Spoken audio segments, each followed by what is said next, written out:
तो इसका उत्तर यह दिया जा रहा है कि अगर आप ये मानते हो कि बौद्ध धम्म ये जो हिंदू का एक अंग है और तथागत बुद्ध विष्णु के 9वां अवतार है, तो सारे मंदिरों में भारत के तथागत बुद्ध की मूर्ति क्यों नहीं है?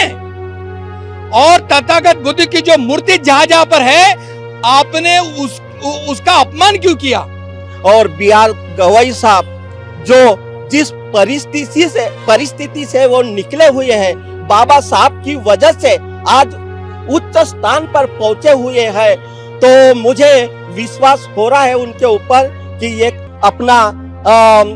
अपना जो निर्णय है ये बौद्धों के फेवर में जाएगा। बाबा साहब ने भी कहा था कि जिस समाज में मेरा जन्म हुआ, मैं उस समाज का कल्याण करूंगा, उनके आगे बढ़ाऊंगा, और उन्होंने ये कार्य करके दिखाया है। इसमें हमारे B.R. गवई साहब भी इन्होंने फायदा उठाया है। तो मुझे आशा है कि B.R. गवई साहब ये निश्चित रूप से बौद्धों के हित के लिए निर्णय देंगे, ऐसी मुझे पूरी यानी विश्वास है।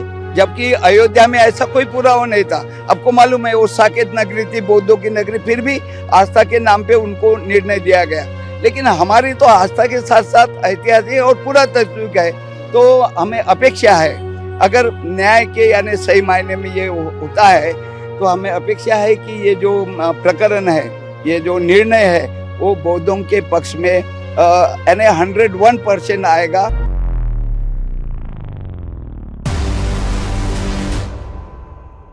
साथियों, आवाज़ इंडिया पर आपका स्वागत है। इस वक्त मैं हूँ संविधान चौक में और यहाँ पर आंदोलन चल रहा है। आंदोलन इस बारे में है कि महाबोधि महाविहार, इसका आंदोलन पिछले कई महीनों से हमें देखने को मिल रहा है। और यहाँ पर जो मांगे हैं, बौद्धों की मांगे, विशिष्ट बिहार सरकार और केंद्र सरकार इसकी तरफ ध्यान नहीं दे रही है, और इसके कई आंदोलनकर्ताओं को जेल में उन्होंने बंद कर दिया है। विशेष अगर हम बात करें भंते विनयाचार्य जी और तमाम जो भंते हैं जो इस आंदोलन से जुड़े हुए हैं, वो कहीं ना कहीं संघर्ष तो कर रहे हैं, लेकिन सरकार सुनने का नाम नहीं ले रही है। यहाँ पर हमारे साथ में तमाम आंदोलनकारी है, इनसे बातचीत करते हैं और समझते हैं कि इनकी जो मांगे हैं और सरकार का अभी तक के क्या जवाब आया है, क्या रुख है, तमाम पूरा मामला जानने की कोशिश करते हैं। सर, आपने जिस तरीके से, अभी मैं आपको सुन रहा था, आपने जिस तरीके से आर्गुमेंट जो दिए और उस आर्गुमेंट को देते हुए आपने काफ़ी तथ्यात्मक चीज़ों को रखा, क्या लगता है आपको कि क्या सरकार इसके ऊपर और सुप्रीम कोर्ट इसके ऊपर सही निर्णय दे पाएगा? जहाँ तक मेरा ख्याल है, मैं सबसे पहले आवाज़ इंडिया के सभी दर्शकों को जय भीम प्रेषित करता हूँ। मैं अमर दीपांकर, ट्रस्टी महासचिव भारतीय बौद्ध महासभा, अतिरिक्त महासचिव समता सैनिक दल, मैं ये कहना चाहता हूँ, ये जो आंदोलन यहाँ चल रहा है इसको पूरा समर्थन है और यहाँ सभी संगठनों ने समर्थन दिया है। और इस आंदोलन के चलते महाबोधि महाविहार ये बौद्धों को सौंपा जाना चाहिए, इसके लिए केंद्र सरकार और राज्य सरकार ये सोच रही है कि क्या निर्णय लेना चाहिए। लेकिन अभी 29 जुलाई को सुप्रीम कोर्ट में जो तकरीर दी जा रही है, वो तकरीर को देखकर ऐसा लगता है कि सुप्रीम कोर्ट पहले ही 2018 में हमारे पक्ष में निर्णय दे चुका है। केवल और केवल बिहार सरकार से और केंद्र सरकार से रिपोर्ट देने के लिए कहा था, केवल उतना ही हिस्सा बाकी था। ऐसा मुझे लगता है कि 29 जुलाई को बहुत कुछ साफ हो जाएगा। हमें सुप्रीम कोर्ट पर पूरा विश्वास और भरोसा है। लेकिन यहाँ पर जैसे हम देखते हैं, कई हिंदू संगठन भी इसकी मांग कर रहे हैं कि जो महंत जिसका आपने जिक्र किया, उनके तरफ से भी डिमांड्स आ रही है। तो क्या लगता है उनकी तरफ की जो दलीलें है वो कोर्ट में खारिज हो जाएगी? हाँ, उनकी तरफ की जो दलीलें है वो खारिज हो जाएगी। उसका आधार ये है कि सुप्रीम कोर्ट में उनको ये सिद्ध करना पड़ेगा कि वो जो जगह है वो बौद्धों की नहीं, हिंदुओं की है। उनका हमेशा ये तर्क होता है कि बौद्ध धर्म हिंदू धर्म की एक शाखा है। दूसरा ये तर्क होता है कि तथागत बुद्ध ये विष्णु के 9वां अवतार है। तो इसका उत्तर ये दिया जा रहा है कि अगर आप ये मानते हो कि बौद्ध धर्म ये जो हिंदू का एक अंग है और तथागत बुद्ध विष्णु के 9वां अवतार है, तो सारे मंदिरों में भारत के तथागत बुद्ध की मूर्ति क्यों नहीं है? और तथागत बुद्ध की जो मूर्ति जहां जहां पर है, आपने उसका अपमान क्यों किया? ऐसा सुना जाता है कि आज से 100 साल पहले बोध गया के आसपास जो 4-5 गांव है, एक गांव है सेनानी है, एक है जंगल है, और ऐसे 2-4 गांव है, उन गांव वालों को विश्व हिंदू परिषद, आरएसएस और ये तमाम लोगों ने क्या कहा कि तथागत बुद्ध के मूर्ति को पत्थर जो मारेगा उसकी जो है उसकी मनोकामना पूरी होगी। तो ये किस तरह का तर्क है? आप अपने ही भगवान को, आप जो विष्णु का अवतार मानते हो, उसको पत्थर कैसे मार सकते हैं? तो ये उनकी चालाकी सुप्रीम कोर्ट के ध्यान में आ गई और इसलिए सुप्रीम कोर्ट ने 2018 में कह दिया और 2002 में यूएनओ, यूनाइटेड नेशन ऑर्गेनाइजेशन ने कह दिया कि ये पूरा का पूरा 12 एकड़ ये बौद्धों का है, इस पर सारा अधिकार बौद्धों का है। रही बात शैव महंत, तो ये 1855 में जो ब्रह्म देश के लोग आए थे, वहां पर उन्होंने धर्मशाला बनाई थी। तब जब वहां पर ब्रिटिश सरकार ने आधिपत्य कर लिया ब्रह्म देश पर, तो वहां के राजा ने भिक्षु को वापस बुलाया और वापस जाते समय भिक्षुओं ने कहा उस महंत को कि आप यहाँ पर दिया जलाना, मोमबत्ती अगरबत्ती जलाना, हर दिन जलाना। और जब वो उनके ऊपर भरोसा करके छोड़ दिए तो इसने देखा कि यहाँ पर काफी पैसा आ रहा है, दान में आ रहा है, लाखों करोड़ रुपया आ रहा है, हीरे जवाहरात आ रहे हैं, तो उसकी जो है वो इच्छा बढ़ने लगी और उसको हड़प करने के लिए धीरे धीरे उसने अवैध रूप से कब्जा करना शुरू कर दिया। तो उसने जिस तरीके से कब्जा किया है और वो आज जिस तरीके से वो क्लेम कर रहे हैं, तो ये जो आर्गुमेंट है कोर्ट में टिकेगा नहीं। क्या आपको लगता है कि सुप्रीम कोर्ट जिसके जस्टिस अभी BR गवई साहब है, क्या गवई साहब इस विषय को पूर्ण तरीके से न्याय दे पाएंगे? हाँ, मुझे तो ऐसा ही लगता है, क्योंकि ऐसा कहा जाता है कि जो भी जज ब्राह्मण से बनता है उसको न्याय देने की प्रवृत्ति नहीं होती, ऐसा कहा जाता है।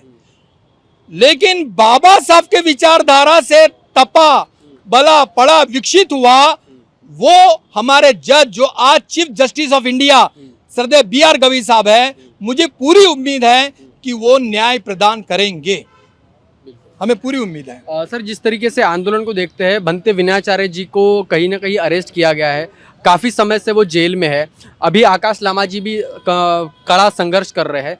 क्या लगता है ये जो मेहनत है कितने कम समय में अभी जो है रंग ला सकती है, या फिर ये कितना लंबा संघर्ष चल सकता है? जहाँ तक आपने जिक्र किया बनते विनाचार्य वहाँ पर भीतर में जाकर महाबोधि महाविहार में जो कुछ लोग हिंदू धर्म के अनुसार संस्कार कर रहे थे, वह मुंडन कर रहे थे, वो हिंदू पद्धति से पूजा पाठ कर रहे थे, उसका विरोध किया। और ये जितने भी हिंदू धर्म के लीडरान हैं वहां तक के बात पहुंची, तब उन्होंने एक झूठा केस बनाकर विनाचार्य को पुलिस में अंदर कर दिया। पुलिस केस के तहत उसको पुलिस गिरफ्त में लेकर के उसको अंदर कर दिया। लेकिन खैर कोई बात नहीं, ये जो आंदोलन है वो अभी भी चल रहा है और आकाश लामा जी और बनते प्रज्ञा उनके दोनों के मार्गदर्शन में और तमाम जो भारत के संगठन है उसके मार्गदर्शन में ये चल रहा है। और अभी जैसे मैंने सुना कि इस केस को लेकर पूरे भारत से 500 विद्वान और 500 संगठन के लोग पहुंचे थे दिल्ली में, उन्होंने भी इसको समर्थन जाहिर किया है। और पूरे भारत में जितने बौद्ध लोग हैं धीरे धीरे अब इस आंदोलन से जुड़ते जा रहे हैं, विश्व के भी लोग धीरे धीरे जुड़ते जा रहे। अब ये मुद्दा भारत का नहीं रहा, अंतरराष्ट्रीय स्तर पर चला गया है। क्योंकि जब हम लोग गया के कलेक्टर से मिले तो कलेक्टर का कहना था कि ये हमारा स्थानीय मुद्दा है, अब इसको राष्ट्रीय अंतरराष्ट्रीय मुद्दा क्यों बना रहे हैं। तो मैंने कहा कलेक्टर साहब आप अपनी जानकारी करेक्ट कर लीजिए, ये मुद्दा 1891 को अनागरिक धर्मपाल ने अंतरराष्ट्रीय कर दिया था। उस समय से 134 साल से ये आंदोलन चल रहा है। ये स्थानीय मुद्दा नहीं है, ये राष्ट्रीय और अंतरराष्ट्रीय मुद्दा है।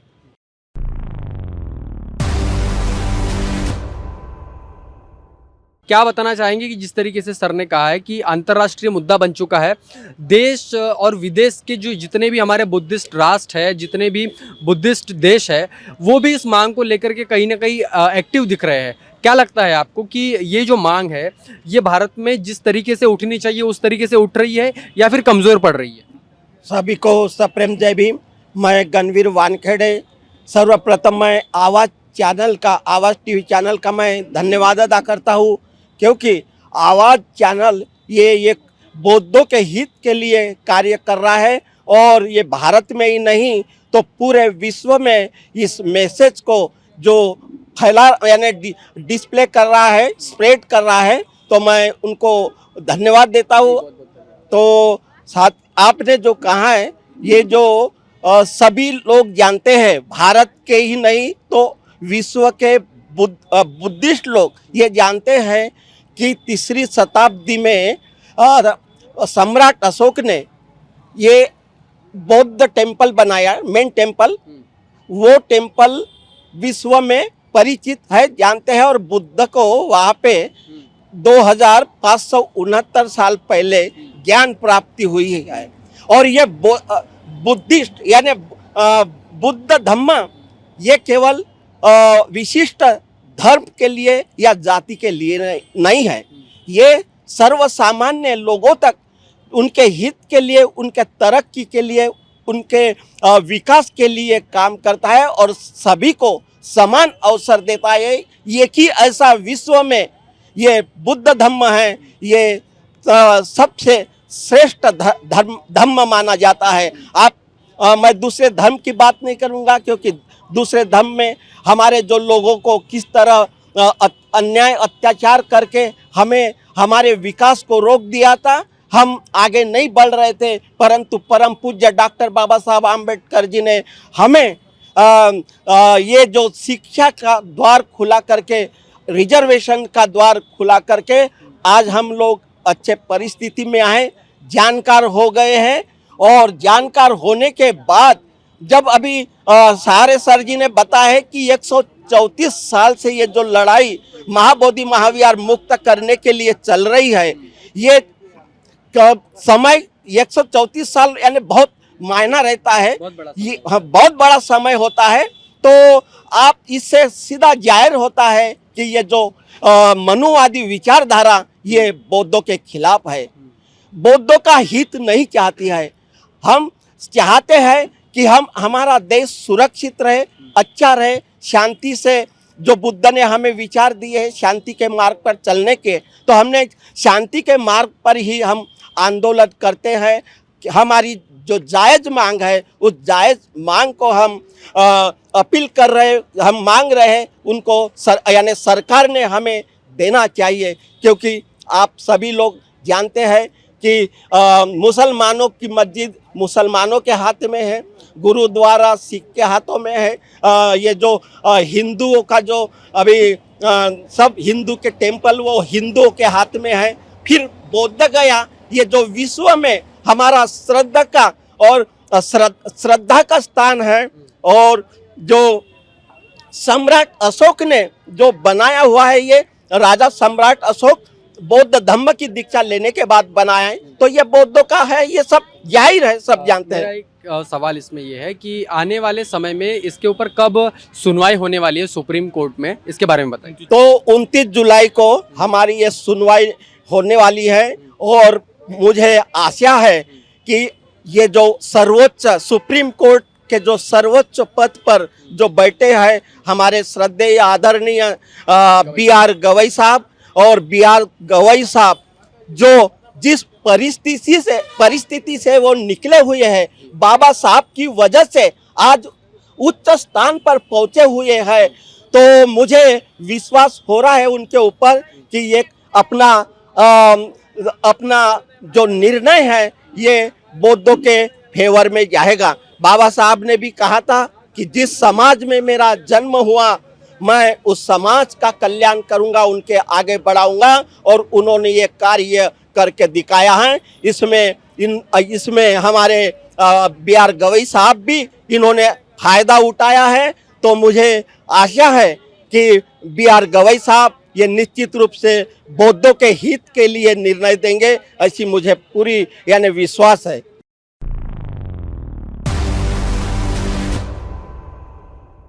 भंते जी, जैसे कि हम देख रहे हैं कि पूरे देश में इस मुद्दे को लेकर के पूरे देश के बुद्धिस्ट और विश्व के बुद्धिस्ट इस मुद्दे पर एकत्रित हो चुके हैं।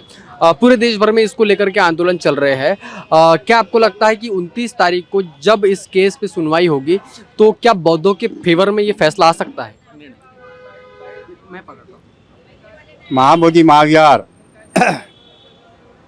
महाबोधि महाविहार बोध गया विश्व धरोहर है। ये पूरी विश्व को पता है कि ये बौद्ध धरती है, बौद्ध भूमि है, वहाँ बौद्ध का विहार टेम्पल है। और ये टेम्पल एक्ट 1949 ये रद्द होना चाहिए। ये अंग्रेज़ों का कानून है।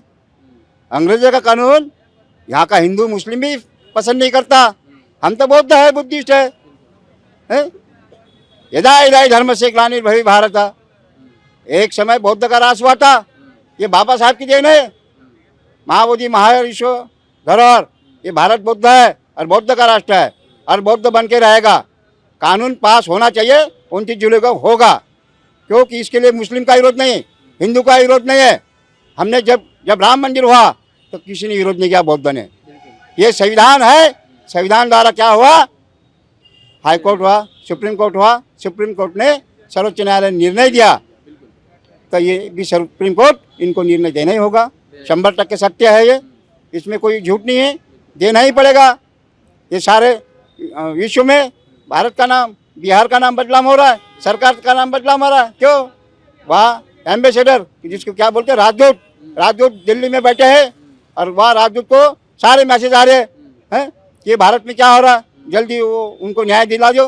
सारे विश्व के बौद्ध राष्ट्र जो है वो कह रहे राजदूत, उनके पास गया है मैसेज कि ये रद्द करके बौद्ध को सौंपा दिया जाए और बौद्ध की कमेटी बनाया जाए, ताकि ये बौद्ध गया का पूरा मतलब विकास हो जाएगा। अगर वो एक्ट रद्द किया जाए तो वो जो धन दौलत है, पैसा है, जो दान आता है, वो बौद्ध मैनेजमेंट कमेटी के पास रहेगा और उसका अच्छा इस्तेमाल करेगा। वहाँ अच्छे हॉस्पिटल हो गए, अच्छे इंजीनियर, डॉक्टर, वकील लोग बनेंगे और शिक्षा क्षेत्र में सुधार हो जाएगा। वहाँ का मुगल यूनिवर्सिटी, जो कोई यूनिवर्सिटी है, वो यूनिवर्सिटी का विकास हो जाएगा। आज वो गुलामगिरी में बैठा हुआ है बिहार, वहाँ कोई विकास नहीं है, वहाँ बेरोजगार लोग हैं। क्यों लोग हैं बेरोजगार? सारा बिहार का मजदूर कहाँ भाग रहा है? सब अलग अलग राज्य में भाग रहा है। क्योंकि वहाँ गुलामी है, आज़ादी नहीं है। स्वातंत्र, समता, बंधुता, न्याय के द्वारा देश का कारोबार चलता है। ये संविधान से कारोबार चलता है, लेकिन यहाँ गुलामी है।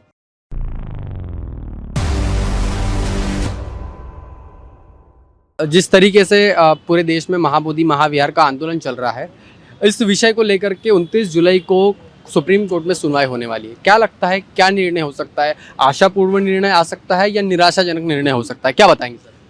नमो बुद्धाय, जय भीम। मैं Chandrabodhi Patil, trustee chairman the Buddhist Society of India. अपने सुप्रीम कोर्ट के निर्णय के बारे में जो बात की है, 29 जुलाई को होने वाला है।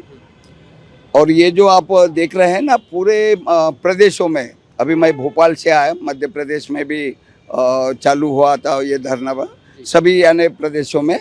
तो ये आपको तो ये विदित है कि 12 फरवरी से ये धरना आंदोलन चालू हुआ था। अभी 147 दिन हो गए हैं, अभी कंटिन्यू है। लेकिन उसके सपोर्ट के लिए हमारी जो एडवाइजरी कमेटी है, उन्होंने निर्णय लिया कि हर एक स्टेट में जगह जगह यानी उसको सपोर्ट के लिए यानी धरना आंदोलन किया जाए। और 2012 में जो भदंत सुरेश ससाई जी ने जो रीट पिटीशन डाली थी, उसके ऊपर ही 2018 में मैंने भी बुद्धिस्ट सोसाइटी ऑफ इंडिया की तरफ से चंद्रबोधि पाटिल के नाम से मैंने भी इंटरवेंशन एप्लीकेशन डाली है। लगभग 15 इंटरवेंशन एप्लीकेशन है। और उसका ये असर हुआ कि जो आनंद जोंदड़े जो सुप्रीम कोर्ट के एडवोकेट है, और आकाश लामा जी, इन्होंने भी ये इंटरवेंशन एप्लीकेशन डाली है। तो उनके अनुसार ही यानी जो 16 मई को जो पहली बार यानी 2012 से लेकर पहली बार 16 मई को पहली बार सुप्रीम कोर्ट में उसकी सुनवाई हुई। और उसी में यानी उन्होंने जो एडवोकेट वगैरह उनसे कोर्ट यानी काफ़ी नाराज़ हुए कि भाई इतने साल यानी ये जो रिट पिटीशन के बारे में क्यों नहीं यानी चर्चा हुई। और फिर उन्होंने 29 कुछ समय दिया उनको एडवोकेट को, और 29 जुलाई को बिना रुके ये यानी प्रकरण चालू होगा और कोई स्टे नहीं, कुछ नहीं। तो हमें जो अपेक्षा है, जो हमारा ये कहना है कि जैसा अयोध्या का जो मामला था, आस्था के ऊपर उनको उनके फेवर में उनके निर्णय दिया गया था, तो हमारा ये कहना है कि हमारा तो आस्था भारत की ही नहीं, यानी पूरे विश्व के बौद्धों की आस्था तो है, क्योंकि जहाँ पे सिद्धार्थ को बोधि प्राप्त हुई, सम्राट अशोक ने महाबोधि विहार का निर्माण किया, तो आस्था के साथ साथ हमारा एविडेंस है पुरातात्विक और ऐतिहासिक, ये है। जबकि अयोध्या में ऐसा कोई पुरावा नहीं था। आपको मालूम है वो साकेत नगरी थी, बौद्धों की नगरी, फिर भी आस्था के नाम पे उनको निर्णय दिया गया। लेकिन हमारी तो आस्था के साथ साथ ऐतिहासिक और पुरातात्विक है, तो हमें अपेक्षा है अगर न्याय के यानी सही मायने में ये होता है, तो हमें अपेक्षा है कि ये जो प्रकरण है, ये जो निर्णय है, वो बौद्धों के पक्ष में यानी 101% आएगा। ऐसे पूरे भारत के नहीं, विश्व के लोगों को भी लग रहा है। वो इसलिए क्योंकि जो निर्णय सुप्रीम कोर्ट ने दिया उसको तो बदल नहीं सकते ना। आपने आस्था की बात किया ना, तो हम तो आस्था और हम तो एविडेंस दे रहे हैं, कहाँ कहाँ से यानी आर्कोलॉजिकल और ये सब चीज़ें, और वर्ल्ड हेरिटेज भी बना हुआ है, तो उसको तो कानून यानी कोई भी न्यायाधीश नकार नहीं सकता। तो जैसे आपने पूछा, तो मुझे पूरा विश्वास है, समझ रहे ना, कि भाई ये जो है ये महाबोधि विहार यानी बौद्धों को जाए, और जो बीटी एक्ट जो 1949 वो निरस्त हो, और जो 9 लोगों की जो कमेटी है वो पूर्णतः यानी बौद्धों के अधिकार में हो, नियंत्रण में हो, बस ये हो। नमो बुद्धाय, जय भीम। जी सर। जय भीम। मैं सुनील सारीपुत्तर, समता संघ दल का राष्ट्रीय संगठक। सवाल यही है कि फरवरी महीने में आंदोलन शुरू हुआ है और अभी तक के आंदोलन काफ़ी समय से हम देख रहे हैं कि काफ़ी समय से आंदोलन हो रहा है और देश के कोने कोने से यहाँ तक कि विश्व पटल पर भी इस आंदोलन की जो आवाज़ है वो पहुँच गई है। क्या लगता है इस आंदोलन को लेकर के कई भंते जी को अरेस्ट किया गया है, कई भंते जी अभी इसको लीड कर रहे हैं, तो आपको क्या लगता है कि समय जो है आशाजनक हो सकता है आने वाले समय में? देखिए, अनागारिक धम्मपाल जी ने जो शुरू किया था इस आंदोलन को जी 1891 में, जी उसके बाद 100 साल के बाद नागपुर के हमारे जापान से आए हुए परम पावन पूज्य भदंत आर्य नागार्जुन सुरेश ससाई जी ने शुरुआत की थी इसके, और आंदोलन चला, उसके कुछ अच्छे रिजल्ट भी है। भंते जी के जो भी थे, तो जो पहले जिलाधीश था वो ब्राह्मणी नॉन बुद्धिस्ट ही रहेगा ऐसा जो था, अभी वो एनी रिलीजन ऐसा आया है, मगर वो रखते टेक्निकली तो उनके ही रखते वैसे, मगर कुछ बदलाव जो आने की गुंजाइश है। अभी 2023 से 26 नवंबर 2023 से माननीय आकाश लामा जो है, जो नॉर्थ ईस्ट इंडिया से आते हैं, इसके पहले जितने भी आंदोलन हुए ससाई जी का भी नॉर्थ ईस्ट इंडिया के जो बुद्धिस्ट जो थे उसमें इन्वॉल्व नहीं थे, मगर 26 नवंबर 2023 को 50,000 लोगों का बौद्धों का एक शांति मार्च निकाला गया बौद्ध गया में महाबोधि मुक्ति के लिए।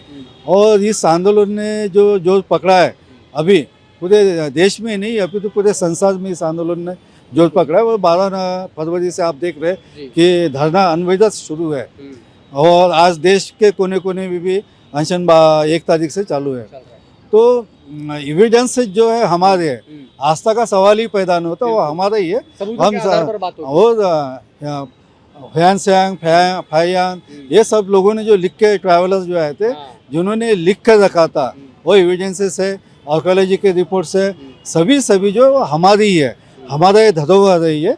और मुझे लगता है कि 29 तारीख से जो कोर्ट में जो चलेगा सुप्रीम कोर्ट में, वो बौद्धों के हक में ही होना ही चाहिए। हम ये नहीं कर रहे कि उसको मैनिपुलेट कर रहे हैं, हम लोग ऐसा कर रहे वैसा कर रहे।